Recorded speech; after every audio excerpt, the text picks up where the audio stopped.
Chapter 5. The Inauguration Party. Garden had never looked so welcoming as when the group came upon it after the long walk home from their exam.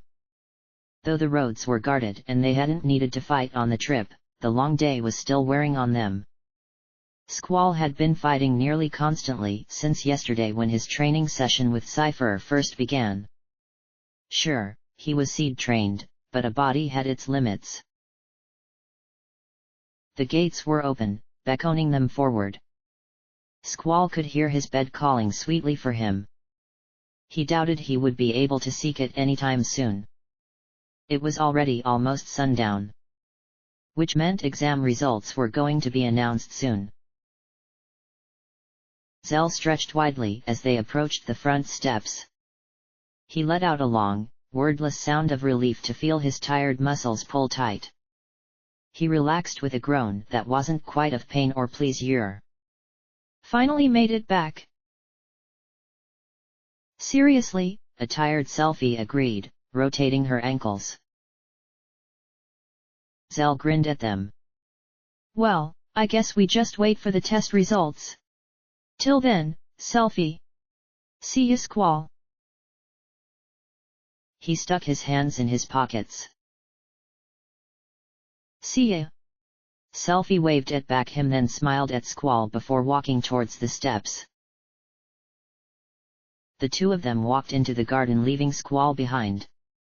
Not that he really minded. The quiet was welcome from their constant chatter on the walk back. Shiva was nagging at him to take a shower and get all the sweat and grime off of his body. He was inclined to agree. Stepping back into the garden, he let the soothing presence of the school calm his nerves. It had been his first real battle against other humans on a battlefield. And while his training had prepared him for it, it was still a very different thing from all the battle simulations and training. The other cadets weren't around as he stepped into the nexus of the garden proper. He did, however, see the headmaster, Sue, and Quistis gathered around the directory. Mission complete, Sue was saying, grinning. She looked positively tickled pink. I think we did a pretty good job. All candidates are back safely, right? No one dead this time. Quistis shook her head. Everyone is alive. Some members of Squad C are in the infirmary, but everyone else is fine. We didn't realize the Galbadian army was going for the abandoned communication tower. That intel probably would have helped. How could we have known that? Sue asked, shrugging. It's a useless piece of junk. I received word from the Dalit dukedom just before your arrival, Headmaster Sid said with his perpetual smile on his face. The Galbadian army agreed to withdraw as long as the communication tower is fully repaired and the uplink remains operational. Sue shook her head, confused why anyone would want something worthless like that. Well, in any case, Galbadia is out of there. We fulfilled our mission objective. Then why do you seem so bummed? Quistis asked, grinning at her slumped shoulders. Sue sighed sadly. We could have made more money if they had stayed and caused more ruckus. Why does no one ever stay and cause more ruckus?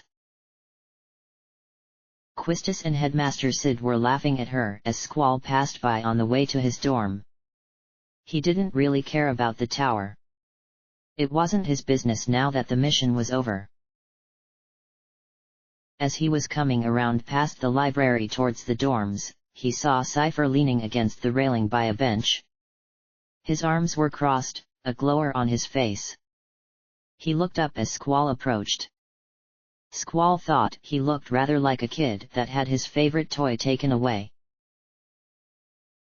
"Do you hear about the communication tower in Dalit?" he asked, his voice bitter. "We would have been heroes if it weren't for that withdraw order. You were only looking for a fight." Squall turned at the footsteps approaching behind him. Sue and Quistis were walking their way. Sue had a look of distaste on her face as she regarded Cypher. He was looking at Quistis as she was the one who had spoken. A sneer came over his face and his voice dripped with sarcastic honey when he spoke. My dear instructor, I'm hurt. Those are rather cruel words for an aspiring student. A mediocre instructor like you will never understand. Quistis flinched like she had been slapped in the face, her mouth dropping in shock at the blatant disrespect. Sue growled and stepped forward, pointing an angry finger at him. Cypher, don't be so stuck on yourself. You're taking all responsibility for leaving your squad's designated area. Isn't it the captain's duty to take the best possible action? He mocked, throwing words they had learned in class into her face. Cypher, you will never be a seed, Sue spat venomously. Calling yourself a captain is a joke. Cypher's fists clenched and his head dropped. He was shaking with fury. Sue grinned at his reaction carelessly. Deliberately, she turned her back to him. She waved at him over her shoulder and strutted away. It was more than a threat.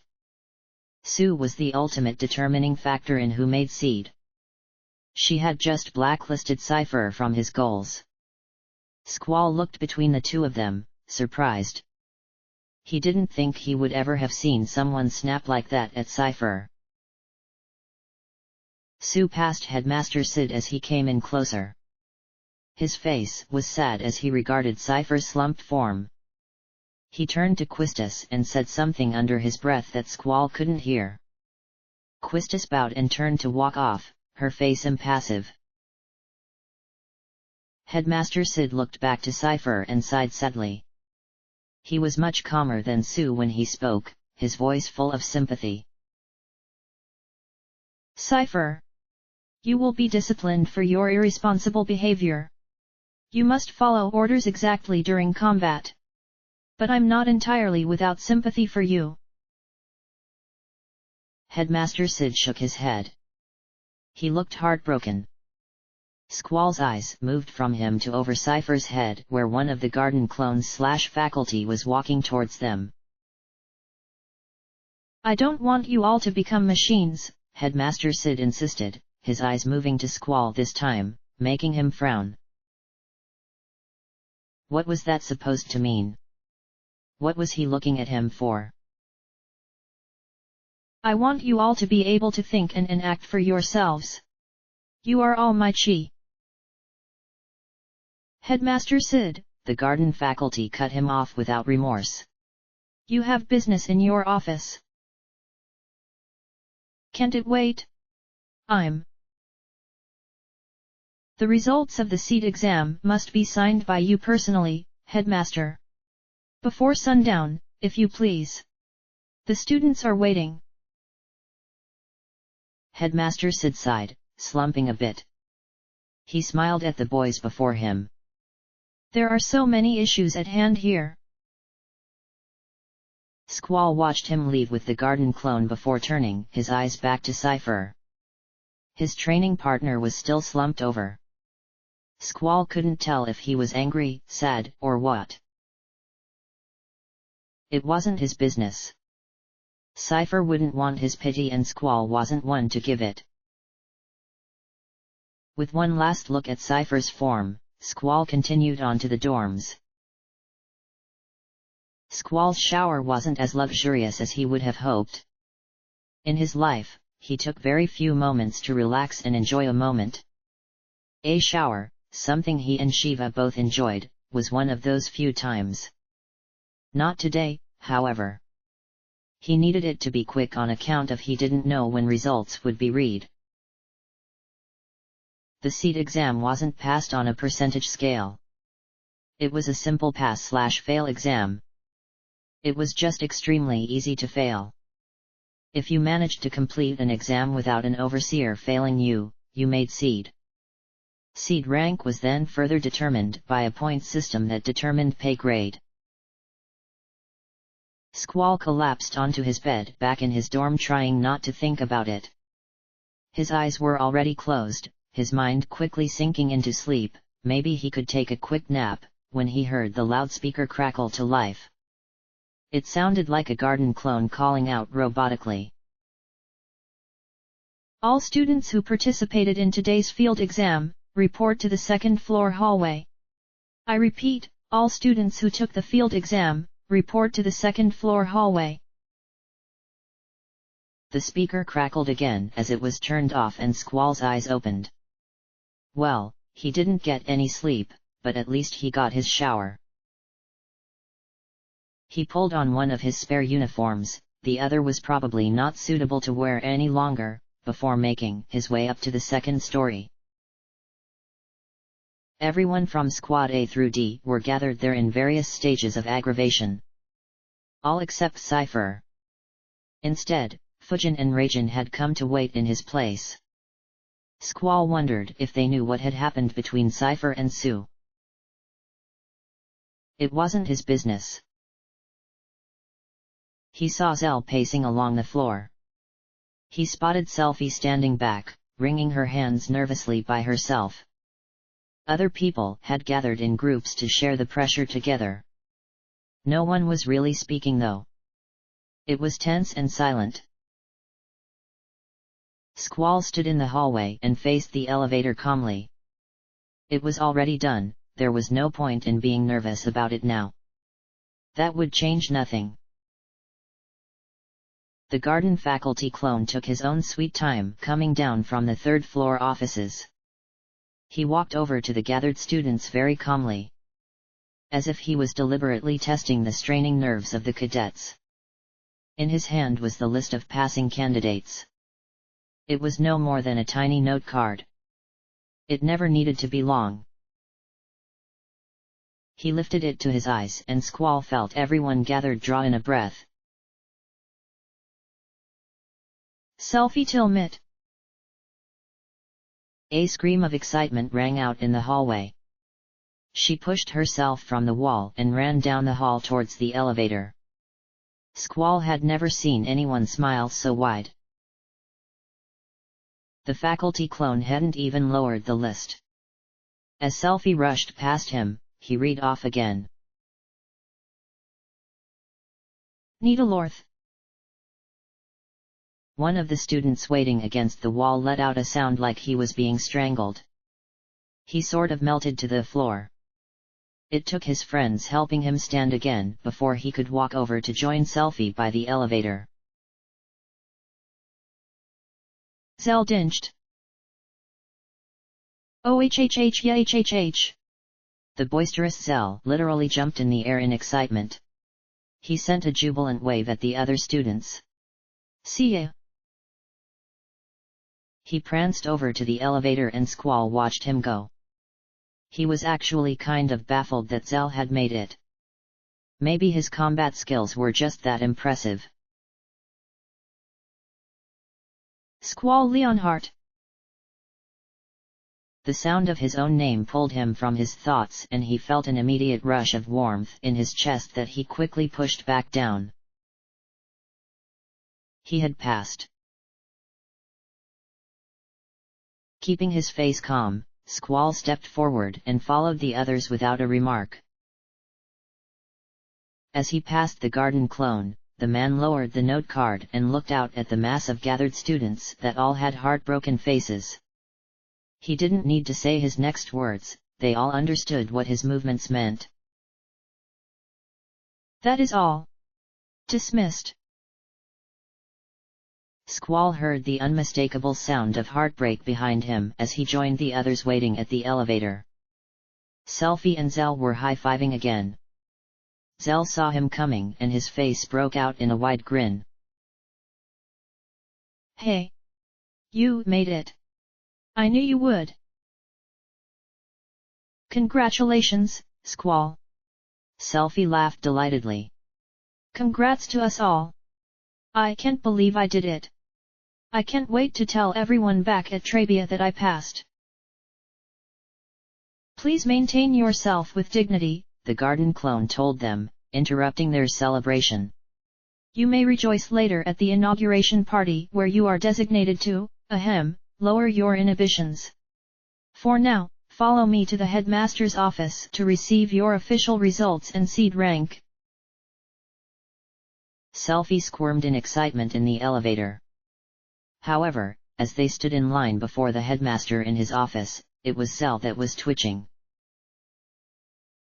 All four of them stood at attention as the garden clone stepped to the headmaster's side.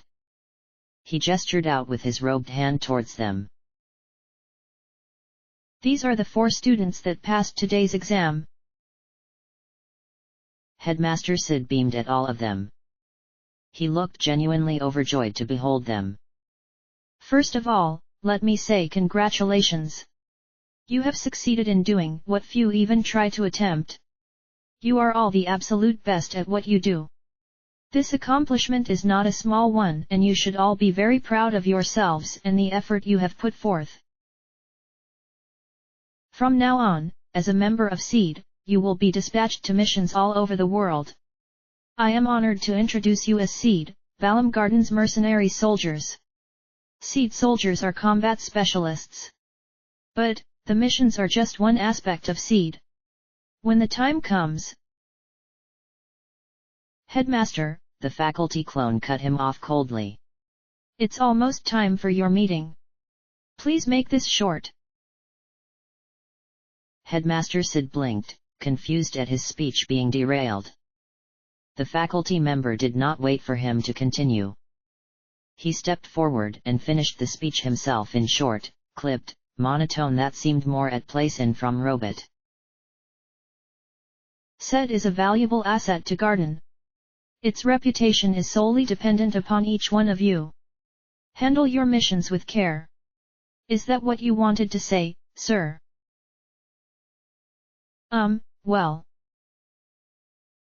Here is your seed rank report. The faculty clone cut him off again. Headmaster Sid, seemingly used to the behavior, sighed as he grabbed the 4 reports from the man's hands and stepped forward.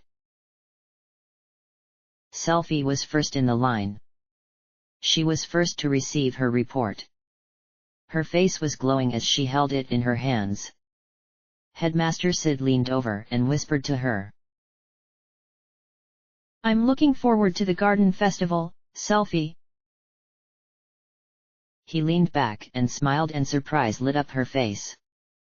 She didn't realize he had known she had taken over the garden festival, much less who she was. He continued down the line to Nita and passed him his report.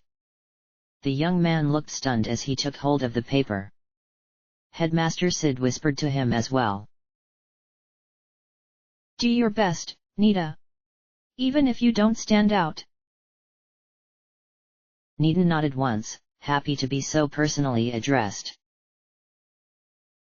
Headmaster Sid stopped before the twitching Zell and laughed softly. He passed him his report. Try to control your emotions a little, Zell. Zell grinned sheepishly but his twitching stopped. Headmaster Sid's eyes moved to Squall and his chest came out with pride. He stepped in close and passed Squall his report. Finally, he said to him, his voice low but strong. A gunblade specialist. I'm very proud of you, Squall. But I knew you could do it. This ends the seat inauguration. The faculty member called out. Dismissed. Selfie was already ripping open her rank report before they hit the elevator. Ah! She screamed, hugging it to her chest. I can't believe I made it. Zell was laughing as he tore open his envelope as well. He pulled out his report as the elevator doors opened. Squall and Nita were the first ones in. Oh, yeah, he said, waving his report around. I made it all the way to rank 3. Beat that. Selfie laughed at him. Rank 3? Try rank 7. What? Zell's jaw dropped when she flashed him hers. Selfie laughed at his reaction and turned to Squall. What did you get? He lifted his envelope. More to satisfy his own curiosity than hers, Squall opened it. He was slow about it that Selfie twitched in impatience as Cell cried over his low rank. Squall unfolded his report and Selfie was already there, peering over his arm to get a nosy look at what was actually a very private sort of thing. No way! She breathed. What? Zell looked up from his report. Unable to help himself, he moved quickly to Squall's other side to peek at his results. His next cry wasn't of dismay but of shock. Shut up! Squall, you made rank 10. So I did, Squall nodded, looking over the body of his report. He had made perfect marks in every category graded. No overseer had seen a flaw with his performance. Seed rank 10 was the highest rank a new seed could hope to obtain right out of his exam. Very few seeds made it that high. Sue was the only one known. All in all, not a bad day. So now what? Selfie asked as Squall folded his report back in the envelope. Zell laughed. We have to give a speech to the other cadets. Oh, hein. Squall had forgotten about that part. Then, the inauguration part. He threw up his fist eagerly. It's going to be sick. I'm eating everything at the buffet table until I puke. Selfie laughed at him. That's gross. We get fitted for our seed uniforms tonight, Zell told her as the 4 new seeds stepped from the elevator. They'll have them ready by tomorrow. Then we can wear the dress uniforms down to the huge party. I can't wait. As Selfie and Zell were debating the pros and cons of eating everything at the party, they all stepped out into the hallway on the 2nd floor. And Squall froze to find himself face to face with Cypher. Like he had taken a page from Squall's book, Cypher's face was completely impassive as he regarded the new seeds that were stopped before him. On his right, Fujin looked furious. On his left, Raijin looked betrayed.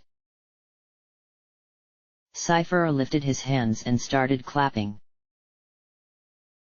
Unprepared for such a show of humanity from his longtime training partner, Squall was completely taken aback. Then Fujin joined in, reluctantly. Then Raijin. Then the other students in the hall. Zell laughed sheepishly, rubbing the back of his head while Selfie glowed bright red. Squall looked away uncomfortably. They were set apart from the others. They had proved themselves to be something better. They had become seed.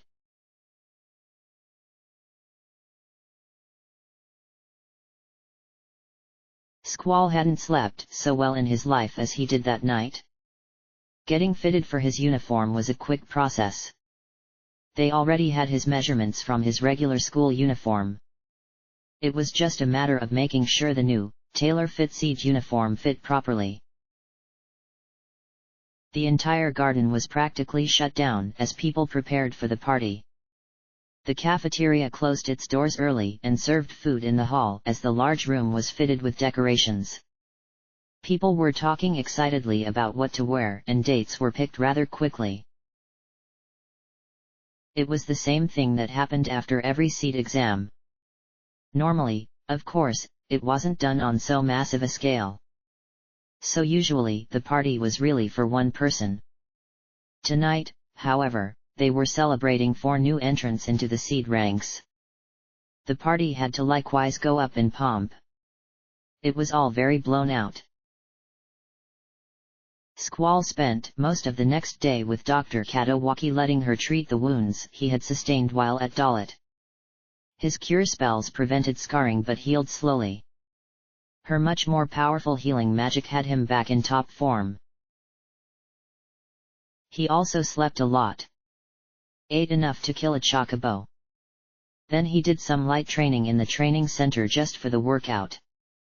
It was a very relaxing kind of day. He was probably just working off the annoyance at being forced to attend the party. It was his party, his and 3 others, he was obligated to attend. Unfortunately. As it got dark, Squall took a shower. As people from VIII started coming to the garden for the festivities, he was pulling on his dress uniform. He left off his gloves, but he slipped his silver lion fing over his finger to keep with him. Though stiff and formal, the seed uniform was actually very comfortable. The fabric was specifically designed to look like it fit tightly, but be roomy enough to allow free movement. Though seeds rarely wore their uniform on missions, it still needed to allow the opportunity to fight. It was clothing tailored just for him, and Squall felt quite at ease within it. His gun blade was left in his room. Shiva he allowed to rest in her Odin capsule for the night. He would rather not force her to endure his negative thoughts at what should have been a fun event. Fun for anyone else but him. But also because he didn't want her nagging at him to have fun at the party. The architecture of the garden was beautiful at the most common of times. For the inauguration party though, the cafeteria/ballroom was shined to breathtaking opulence. Sheer fabric was hung from the windows, the glass dome was clean to perfection, and the food was actually edible for once. It was like a miracle. Maybe Zell was right about eating until they were stuffed while they had a chance. Squall, Zell, Selfie, and Nita were all introduced at the start of the ball. They were officially congratulated again by Headmaster Sid. Then he gave the signal and the live orchestra, because they hired a live orchestra, started up. Blown out. This party was a big deal. Cadets dreamed of having this party because of what it signified. To Squall, it was just a night he was duty-bound to attend. At least tomorrow he would be given a seed mission and he could go back to things he knew. He walked away from the platform Headmaster Sid had taken to and made his way to one of the columns away from the dance floor. At least there he could lean back against the wall and not be bothered. At least, that was his hope. He had been standing there only about 5 minutes when one of the servers came around. She asked him if he wanted a drink and he accepted a flute of champagne with a soft thanks. Squall fully intended on standing there for the remainder of the night. Or at least until it wouldn't be an insult to duck out and return to his room. Since he wasn't exactly sure how long that was, he had chosen to wait by a place that he could see the entrance from. He would wait until someone left to return home and take that as his cue that it was all right to leave himself.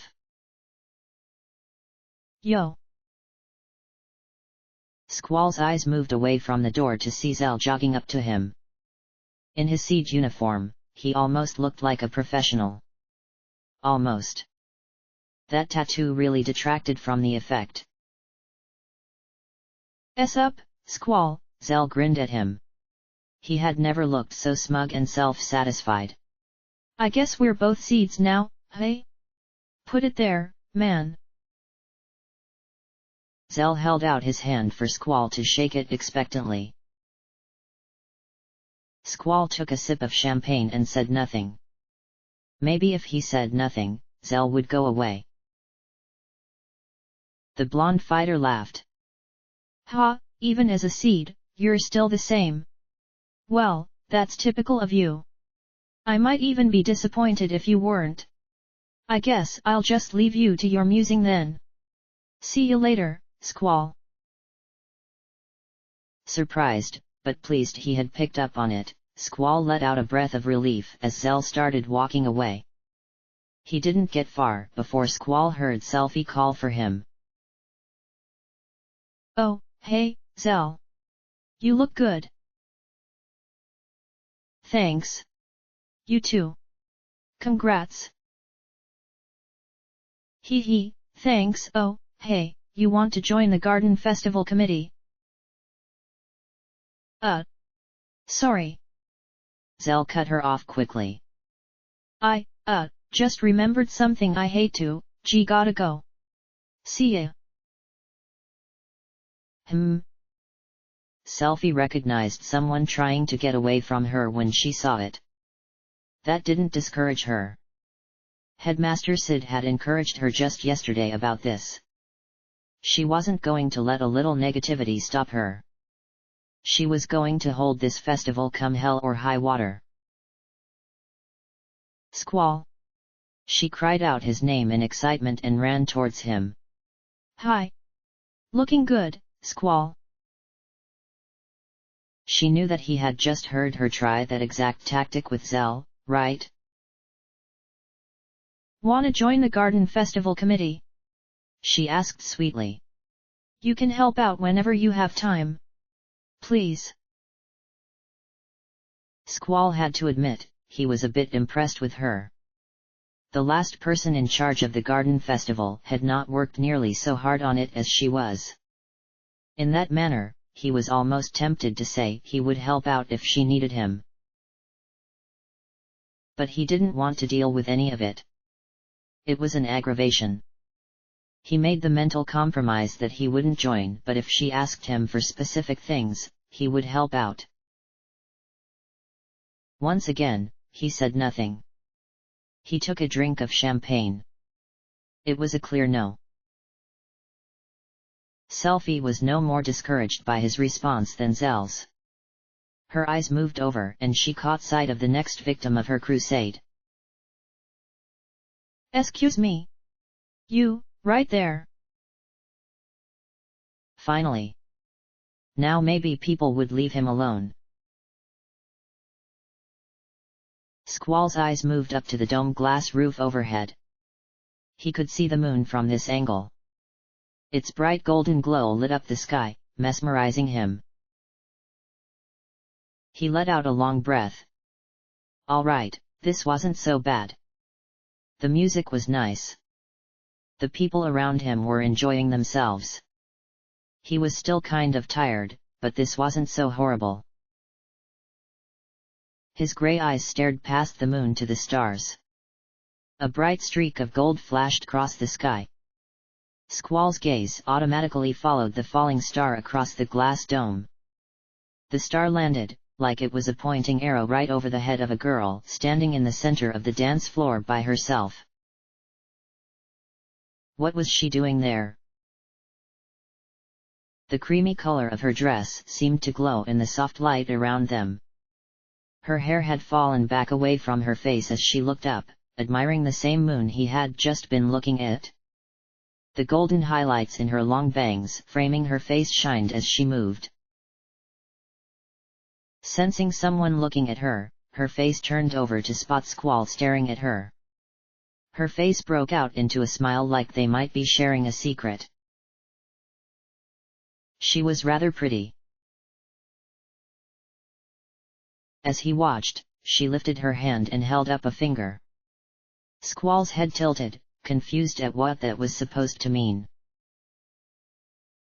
Her smile widened at his reaction and she turned towards him. She started walking his way, her footsteps purposeful and confident. Her hips swayed and the silver ring on a chain around her neck bounced as she came in closer to him. Her heels clicked softly on the ground. And as she came in closer, Squall got a better look at her. She wasn't from Garden. Was she from Balam? She was no fighter. Her skin was flawless. Not a single mark that would indicate previous battles marring her bare arms or legs. She didn't really have much in the way of muscle tone either. The look in her eyes, though, was intelligent and determined. Like she might get into mental battles at any time and wanted to be ready. As though they hadn't just spotted each other randomly, she stepped in front of him. She tossed back her hair and her large, doe brown eyes blinked at him sweetly. You're the best-looking guy here, she opened with immediately. Her voice was melodic. Like she might start singing in a second. Dance with me. Oh, Hein. Squall took another sip of his champagne, turning away from her. Not dancing. Anything but dancing. Why couldn't she just want to talk? Let me guess, she laughed at his lackluster reaction. You'll only dance with someone you like. No. That wasn't it. Okay then, she slapped her hands together, drawing Squall's gaze again. She reached up and took hold of his chin, and Squall's body locked down in surprise. She was touching him. Her hand was soft. She definitely didn't wield a weapon. Her melodic voice took on a low, hypnotic quality. You are going to like me. You are going to like me. She drew her hand back and grinned at him with sweet a head tilt. Did it work? Damn. That was weirdly cute. He had no idea he'd be into that. But damn. She still expected him to dance. Why dancing? He sighed softly, looking away from her. I can't dance. You'll be fine. Taking liberties with him, she reached out and snagged his hand. She wasn't that strong, but she pulled suddenly, yanking Squall unexpectedly away from the wall. My drink, he warned, trying to hold up the champagne without spilling it. She turned and took it from his hand. She passed it off to a random passing person, making them look at her, baffled. Come on, she pulled on him again. I'm looking for someone. I can't be on the dance floor alone. I said I can't dance. The girl outright ignored him and continued to pull in such a way that he was either forced to follow her or land straight on his face. Without any warning to him, she suddenly stopped and turned. Squall stopped as well, but not before his balance regaining steps had his chest nearly touching hers. Beaming at his confused reaction, she grabbed for him. One hand she put on her waist. The other she took hold of in her soft but firm grasp. Perfect, she beamed. Hold me just like that. And we go. Go? Go where? Squall knew men were supposed to lead a dance. He may have never danced before, but he at least knew that much. She took complete control as she guided him into a series of steps that he was completely unfamiliar with. Put your foot here, like this, she directed. See, that's not whoa. She pulled back against him too suddenly. His face flew forward. His chin caressed against her breast accidentally. He pulled back quickly. But it was too late. The damage was done. He knew what her breasts felt like, and now that was stuck in his head. She didn't seem to even notice. She was already grabbing for his hands and placing them back on her body. The smooth curve of her hip. The warmth of her hand, so tiny and soft against his calloused and battle-hardened grip. Laughing, she started pulling him into it again. Okay, wait. There was a pattern here. Looking over her shoulder, he could see what the others were doing. Besides simply moving to the music, there was a pattern to the footwork. The pattern came in sets of threes. Left first? No, right? Wide step, narrow step. Then she broke the pattern. He wasn't sure if she pushed him or herself out. But she jerked against his hand to pull herself back in. All she succeeded in doing was jerking him back towards her. He lost his balance again. He fell forward.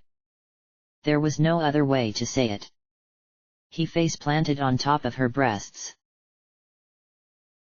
His weight falling against hers had her falling a few steps back, a small sound of surprise coming from her mouth. She looked up at him, her doe eyes wide and unreadable. Damn. See, this is why he didn't want to do this. And now he really knew what her breasts felt like, and he needed to go kill something to get the thought from his mind. Shaking his head, fully intending on doing just that, Squall turned away from her and began walking off quickly. He was going to the training center. He wasn't even changing. He was going to kill Gratz until his fingers went numb. At least it would be better than dancing. A series of quick clicks from her heels warned Squall that the girl was chasing after him. Her hands closed over his and she pulled back. She was laughing again. Come on, don't give up. You were doing well that time. Seriously? Was she not seeing this? Squall hadn't looked so clumsy and ungainly since the first time he had picked up a sword. She released one of her hands and held their joined arms up together. She fell back in line with the other dancers. They all turned around each other with such grace. Squall was trying to figure out what was going on as she moved around him. Then she stepped in close again and his hands resumed the position automatically. Her body was a lot softer than he was used to in the females around him. He couldn't say he didn't like it. He could say that it made her seem curiously fragile. There you go, she laughed, looking down at their feet. He had started moving in time with the pattern he had memorized just a second ago. They were both so focused on his footwork, she was admiring how quickly it was correcting itself and he was focused on making corrections, that they forgot to steer. Squall felt another body slam into his side and he jumped back quickly. The seed he had run into, and his date, gave him looks of confusion and distaste. Squall looked at his senior awkwardly. He was being helpless led around by a girl who he could probably throw with one hand. Watch where you're going, rookie, the seed snarled at him. How about you mind your own business? The girl snapped back. Squall looked back at the fragile thing controlling him for this dance to see her throwing the senior seed a threatening look. Like he wasn't a seed at all. She had guts. He could admire that. Even if he imagined that it would get her into untold amount of trouble. Scoffing and muttering to himself, the seed and his date moved away from them. The girl in the creamy dress turned back to him and smiled again. Like they were sharing another secret. Okay, maybe it wasn't her hypnosis that he found cute. Maybe it was just that smile. Shall we try again? She asked, grinning at him, her voice dripping with challenge. You're not ready to give up now, are you? I've never given up on anything in my life, he assured her, almost annoyed by the accusation. That smile spread wider across her face. Oh, so he does speak. Well, then, handsome. Why don't you take the lead this time? She stepped back from him slightly, holding up her hand, the challenge in her eyes now. Squall let his gaze move out over the crowd of couples dancing. There was a pattern. It wasn't all that fast-moving. The music itself was a director for when to move. Put all the pieces together and it didn't matter that he had never danced before. He could learn it quickly. He looked back at her and her grin had only grown wider. Like she knew what he was thinking. That he was breaking down the movements of everyone around him. Squall could never resist a challenge. He reached out and took her hand in his. Even as he was stepping in closer to her, the other dancers around them fell into a similar position. It was like a battle. The constant movement, the checking of the placement of each limb at all times to be sure it lined up perfectly, either to land a blow or avoid one. With the people dancing around him, it even gave him a clue of where to move and how. He could see by the way their muscles would clench in anticipation what direction they would go. The girl he danced with, her grin grew wider as he fell into the steps naturally. Like he had been practicing for hours instead of minutes. He was still a bit unpolished, but he wasn't throwing himself into her body any longer. If there was one thing Squall was good at, it was learning how to move. As the men spun their women out, Squall could tell where his partner was going to move. She broadcast her movements easily, further convincing him that she was no fighter. He spun her out once and she twirled in again. Her back hit his hand gently and he pushed her out once more. She laughed as her hair spun with her. He pulled her back in again. This time, their bodies did press together. The lights around them dimmed suddenly, but Squall barely noticed it because her eyes were shining with the light of the moon. She was beaming, surprised and delighted at how quickly he had picked up the dance. For just a second that stretched into minutes, they stared into each other's eyes. Squall had to know. He needed to get her name. The question was on the tip of his tongue. A loud whistle followed by a crackling pop had both of their heads swiveling. The lights had dimmed in anticipation of the fireworks show. Damn, but that was good timing.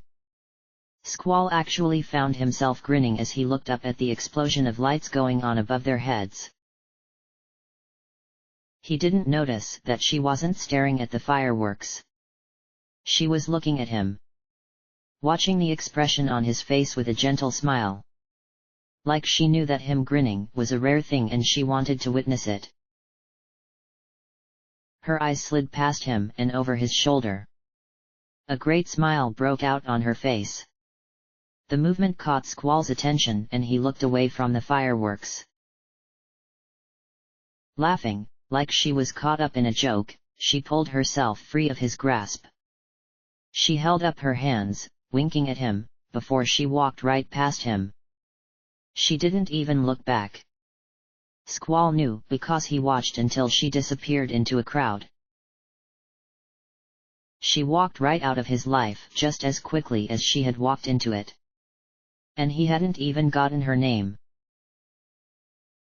The crushing sense of disappointment washed over Squall like a tidal wave. Right on its heels came anger and derision. Not at her. At himself. Of course she had left. The first thing out of her mouth was that she was only waiting for someone while dancing with him. He was something to do to pass the time. Did he really expect anything to come from it?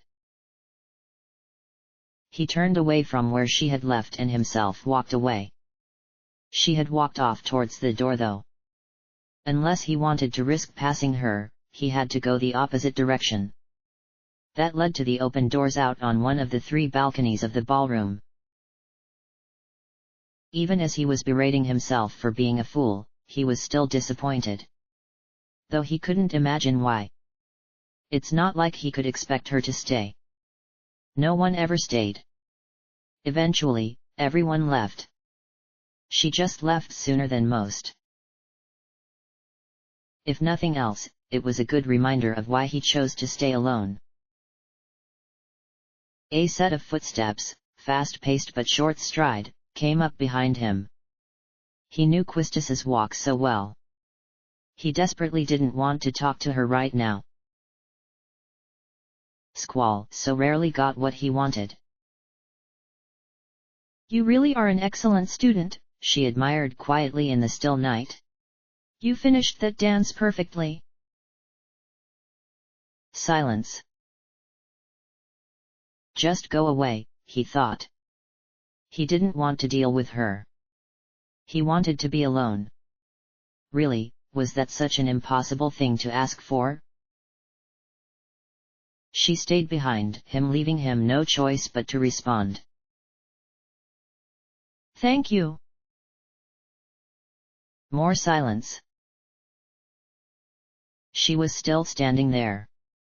Didn't she claim to know him well? Hadn't she been proving that lately by mocking him as he was speaking?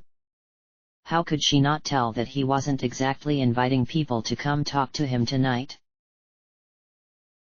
Why was everyone so damned and determined to be around him?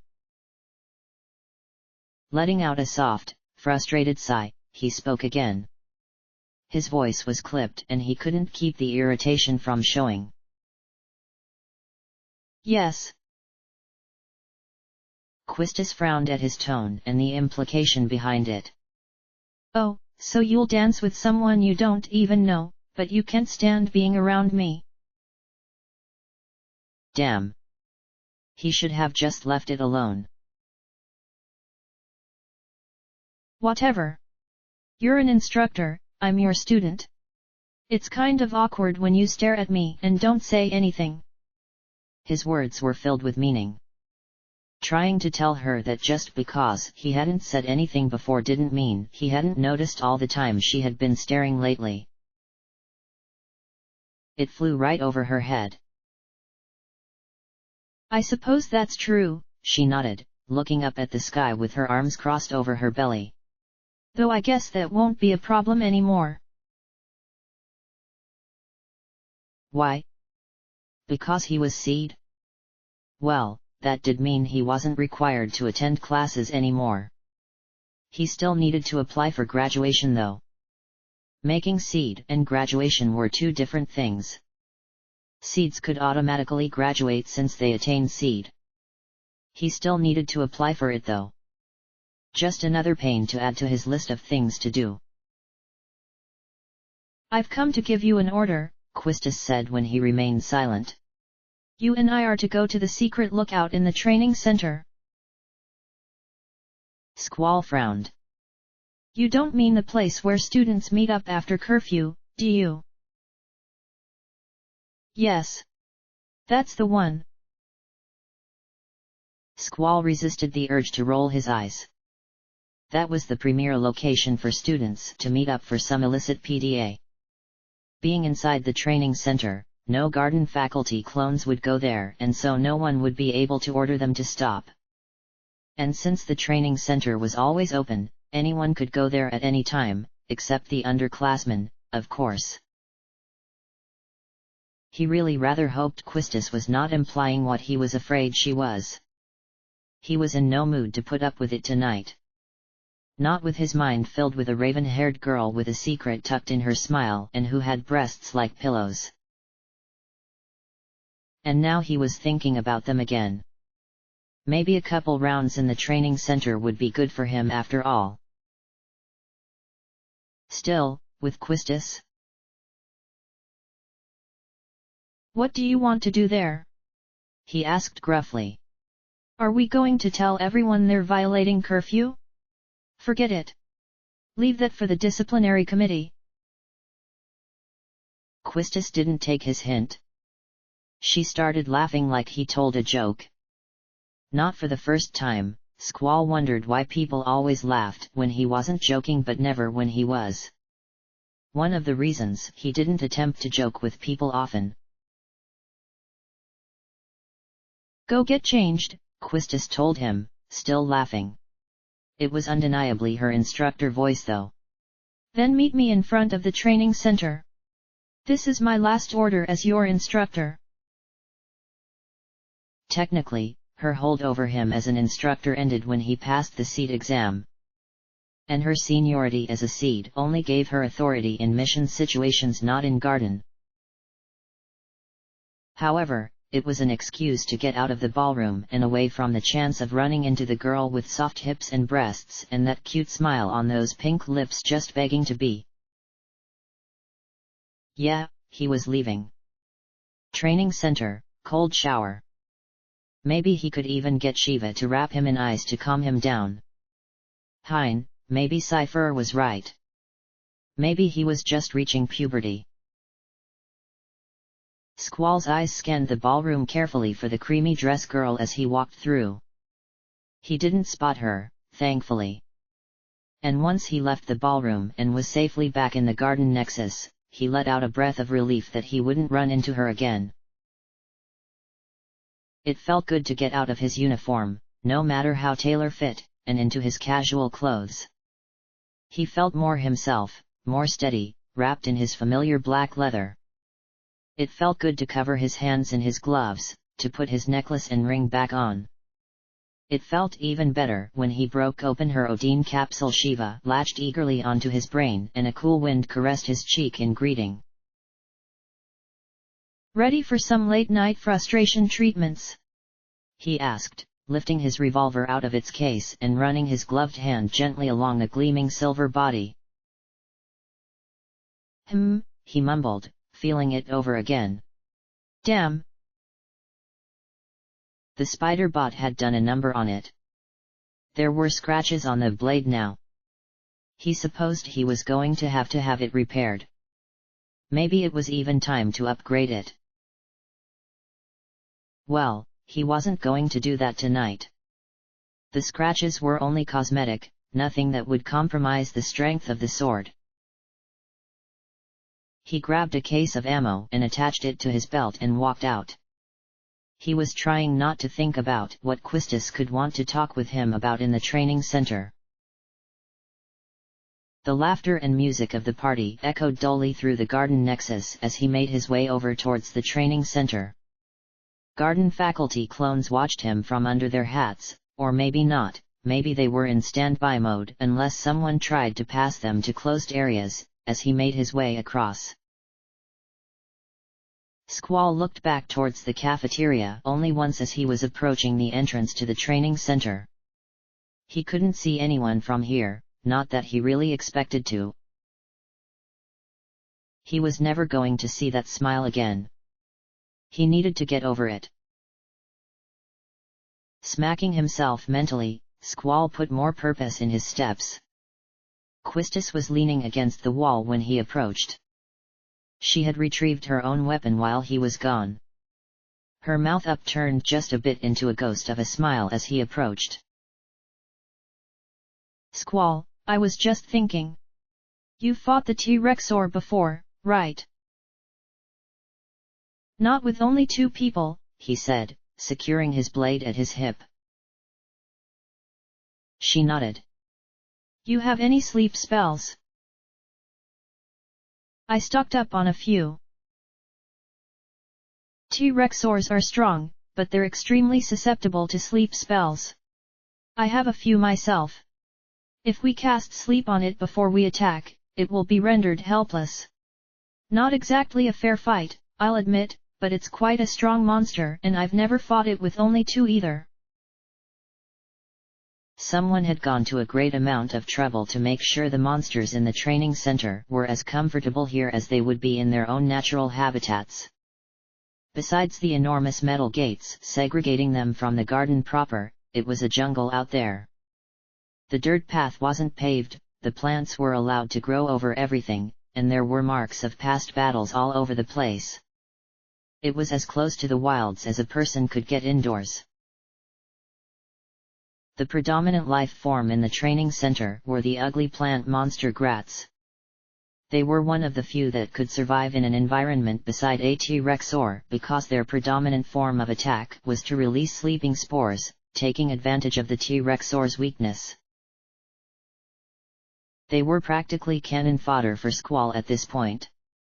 They offered him no challenge and his mostly ice-based attacks meant that defeating them was easy. The secret lookout in the training center was at the far end of the center. On the opposite side of the simulated forest. It could only be accessed by a tiny door that neither grats nor T-Rexors were small enough to fit through. It led up a staircase into a large lookout station. Originally, it had been meant for garden clones to watch over training students in safety since they couldn't fight. However, since just coming here meant fighting through the training center, that idea was abandoned. Now, The lookout was a romantic hot spot. Its beautiful view of the training center forest and the glowing garden itself was breathtaking. Squall and Quistis weren't the only two there either. There were already 2 other couples getting cozy near the rails. Both of them were so wrapped up in each other that they paid no mind to either the scenery or Squall and Quistis. Bored, wishing the Grats had put up more of a fight, Squall walked over to the railing. The scent of fresh leaves and trees washed up over him, calming him. The training center felt more like home to him than the dorms ever did. Quistis was just a step behind him. Her voice was sentimental as she looked around. I haven't been here for a while. She took a spot next to Squall at the ledge. They fell silent. She didn't know what to say and he didn't care to say anything. He was thinking about fighting again. Trying his hardest not to think about that girl back in the ballroom. He wasn't doing that well. What time is it? Quistis asked, pulling him out of a fantasy of dancing with her again. He was obsessed. He needed to stop already. No more thoughts about her. He was done. He checked his watch, angry that he hadn't already tracked the time as he usually did. It's 00:04, he said, the military time coming to him easily. He honestly had trouble using standard time. Oh, well. She let out a long sigh, her head slumping over. For just a moment. Then it came back up again and her spine straightened. I, Quistis Treep, am no longer an instructor as of now. Okay. She turned to Squall and smiled. I'm a normal seed member now, just like you. Who knows, maybe we'll end up working together someday. She had lost her higher-paying job and her luxury dorm on the 3rd floor. But she was a seed once again. She was Squall's equal again. She could talk to him without that barrier of rank between them and it was a rather good trade-off in her mind. Squall said nothing for a long time. She waited patiently. What came out was less than inspiring. Oh, really? She frowned. Is that all you're going to say? If that's how it was decided, you have to abide by it, he shrugged. She knew that. She hadn't expected him to leap to her defense and go to demand that they give her her job back. Still, she was expecting at least something else. They told me that I failed as an instructor, she told him, frowning as she looked towards the garden again. Basically, that I lacked leadership qualities. Since Squall didn't really know exactly what that was, he remained silent. Quistis took that as an invitation to start talking again. I was a seed by 15. I got my instructor license at 17. It's only been a year. She frowned as she thought back on the last year. She had fun. She enjoyed teaching people. She figured it was a good position for her. I wonder where I went wrong. I did my best to hey. Quistis looked over to Squall and was distraught to see that he had actually turned his back to her. Just like he always did, he didn't look back to her. Are you even listening? She asked, her voice heartbroken. Squall sighed. He so didn't want to do this. Are you done yet? Quistis flinched like he had struck her. Squall. I don't want to talk about it. He gave her a look, his cold eyes flashing. What exactly am I supposed to say about other people's problems? I'm not asking you to say anything, she hurried to say. I just want you to listen. He scoffed, rolling his eyes. Then go talk to a wall. The barrier of rank between them was gone. He no longer had to hide his disdain for the way she constantly treated him. Quistis didn't even realize that was what had kept him impassive, tolerant of her, until this moment. It was not a good realization. Aren't there times when you want to share your feelings with someone? She asked, feeling near tears at this change in him. She hadn't expected this. She hadn't anticipated it. And she thought she knew him better than anyone. Everyone has to take care of themselves, he said like he was reciting something he had already said 100 times before. The look he gave her was distant, untouchable. I don't want to carry anyone's burden. Just like that, he turned and walked away from her. The heartbreak that Quistis had been feeling numbed slightly with the realization of what Squall had told her. How could she have been so blind not to have seen that he wasn't just a loner? He didn't simply prefer to be alone. He was genuinely broken inside over something. She was his instructor. She knew him better than anyone. Yet she had never been able to see something like that until this moment when he chose to show it to her. No leadership qualities, she repeated, her lips numb as Squall returned to the exit. Looking at his back had never seemed so cold before. Failed instructor. She hadn't been able to help him like he deserved. She hadn't realized that he was damaged and needed more than someone to just talk at him. Cold certainty settled in her gut. Perhaps they're right. Because people were advised never to go through the training center alone, in fact, it was a rule, Squall waited at the exit for her to catch up. Neither of them said a word though as they started walking back towards the garden nexus. Quistis was staring at his back again and he was pretending not to notice her doing so, again. He was going to leave the moment he hit the hallway. And new seeds were usually sent out on their first missions early so as to acclimate them to the work. This would likely be the last time she was going to spend this much time with him unless they worked together. Quistis tried once, then twice to say something. She hesitated both times.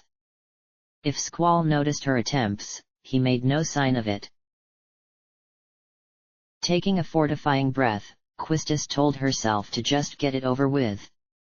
She opened her mouth. Someone! Help! The panicked cry stopped them only for a moment.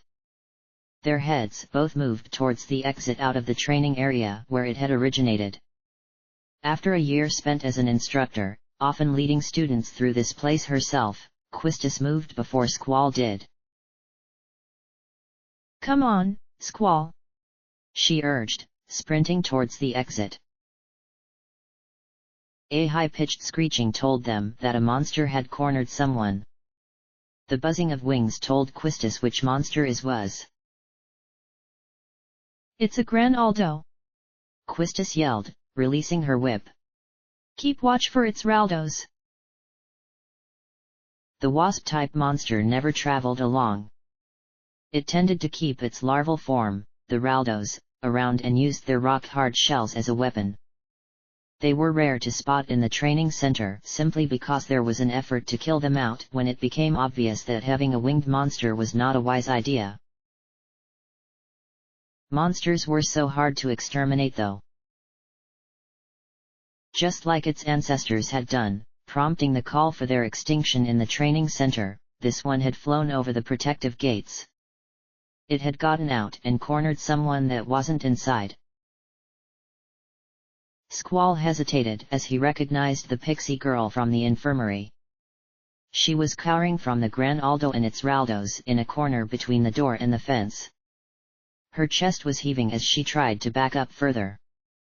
Their footsteps caught her attention and she turned her gaze down. Squall! She reached out for him, her terrified eyes turning up at the winged monster. She looked back at him, near tears. Squall! Quisty! Quisty! Quistis repeated, confused. I'll take out the Raldos. Squall ignored the nickname, pulling out his blade. Quistis, you deal with the Gran Aldo. Quistis had a moment of surprise at hearing an order from him. He had never given her an order before, even in battle. He would always request something of her. She didn't realize how much the rank barrier had meant to him. Deciding that was also something meant for later, Quistis focused her eyes on the large insect. Though the bigger of the enemies, it was better for her to fight. The Raldo's harder bodies wouldn't take much damage from her whip, while the winged mother would. This way, ugly! Quistis yelled. Her arm drew back and with a grunt of effort, she shot the bladed tip forward.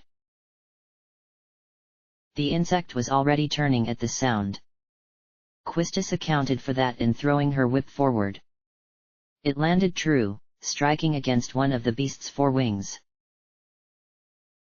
It hissed/screeched in fury as it bobbed from the sudden loss of wing power. Its tail snapped out automatically and smacked against one of its larvae. The Raldo could curl into a ball, which it did at having its mother hit it. The boulder-like quality of its exoskeleton could do a great deal of damage with the power of a Gran Aldo's hit. The larva skidded against the ground towards Quistis. Squall jumped in front of her. He flipped his blade around in his hand. As the Raldo approached, he swung his revolver like a bat. The flat side of the blade hit the Raldo. Squall couldn't overcome the Gran Aldo's force to send it back, but he did stop the Raldo in its tracks. As the Raldo tried to right itself, Squall stepped closer to it. He planted one foot against its shoulder, forcing its arm out.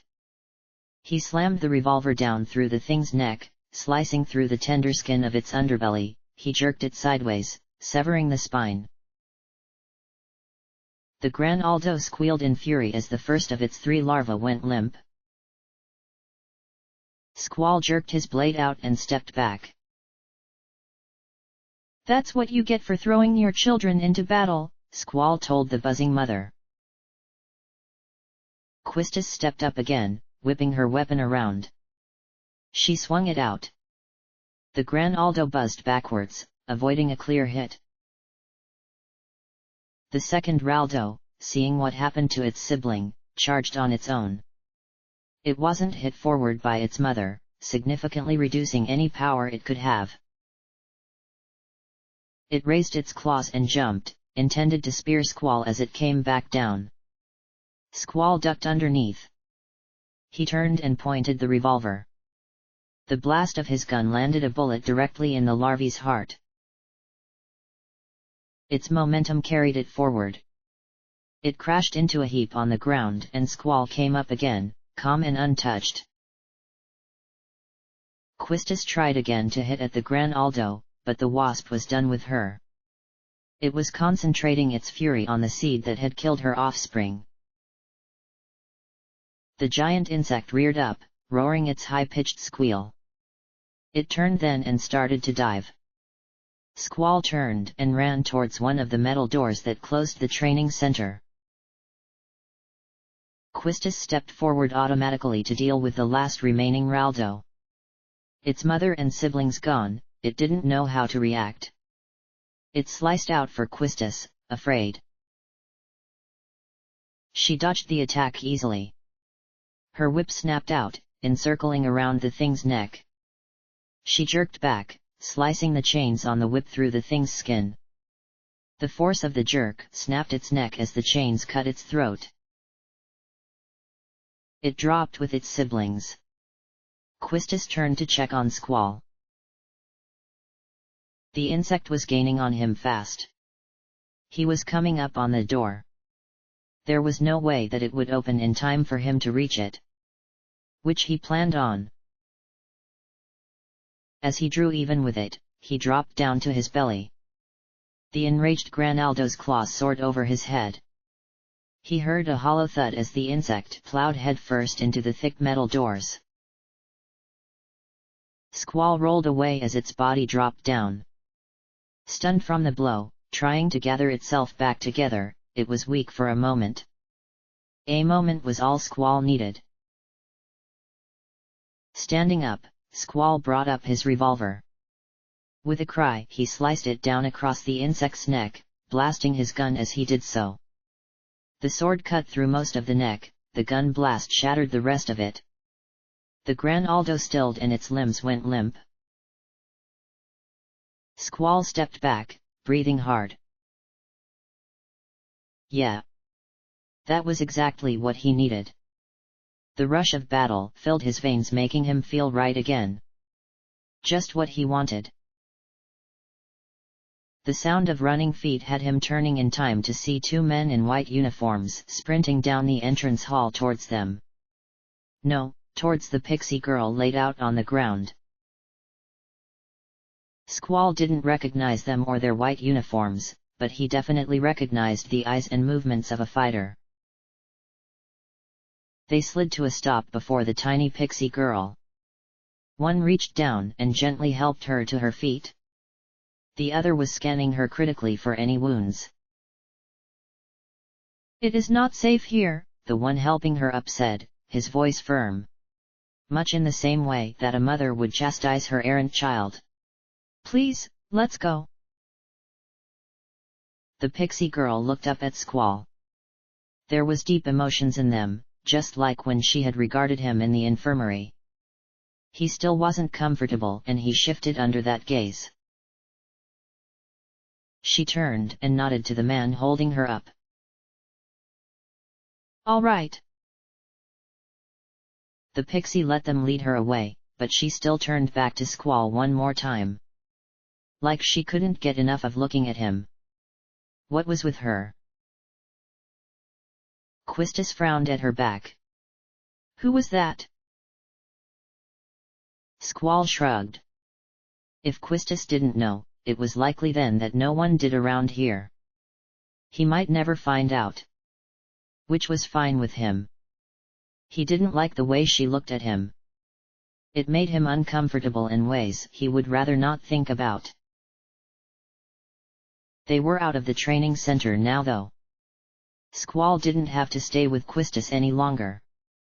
He started towards the exit, fully intended on leaving her. She didn't let him though. She continued walking just a step behind him towards the garden nexus. As they were nearing the end of the long hall, she passed by, her arms crossed over her stomach and a sad look in her eyes. She stopped before him, forcing him to stop as well. She hesitated there for only a moment before turning those sad eyes onto his. "Squall. It's not like everyone can get by on their own, you know." She gave him a look like she was trying to tell him something. Something that he didn't understand and didn't care to try to decipher. Sighing, she turned and walked away. "Says who?" Squall asked no one, honestly confused as to why she would say so. He was doing just fine by himself. The world would probably be a better place if everyone got by on their own. It wasn't like people weren't always on their own anyway. Why was he even thinking so hard about this? It was irrelevant. Angry now that Quistis had brought this all up, Squall started back to the dorms. He just really wanted to get some sleep and forget this whole night. He didn't want to see anyone. He didn't want to talk to anyone else. He didn't want. Damn, Zell was running right for him. "Squall!" he yelled, laughing. "Finally! There you are! Where the hell have you been? I've been looking all over for you." "Some late night training," Squall mumbled. "Seriously?" Zell laughed. "Man, even on a day off, you can't relax. Well, whatever. Hey, I got a message for you from the dorm manager. End. Yeah, he told me to tell you that while we were at the party, our stuff was relocated to the seed side of the dorm halls. We got our own rooms now, baby. Here's the card to your new room. Thanks, Squall took it without looking at him. It didn't bother him that the garden staff had taken all his stuff without telling him. If he wanted privacy, he would be living in his own house. If he could afford his own house. Maybe one day. For now, he didn't care. Your new room number is F8, it's right across the hall from mine. Hey, you better not be one of those loud, obnoxious kind of neighbors. Zell laughed, nudging him as the two of them walked down the hall towards the dorms. Squall really wasn't in the mood to joke around with him. His new room was just as Spartan as his old room. He actually had less room here. Though he had no roommate, he also had no common area outside of his personal space. Now he had only a single bed and, this was new, a desk. Squall frowned at the mess the garden staff had made. They had just thrown his stuff across his desk or laid it on the floor. He really probably should clean it up. I'll just go to sleep, he mumbled. He didn't want to bother with it right now. End of chapter.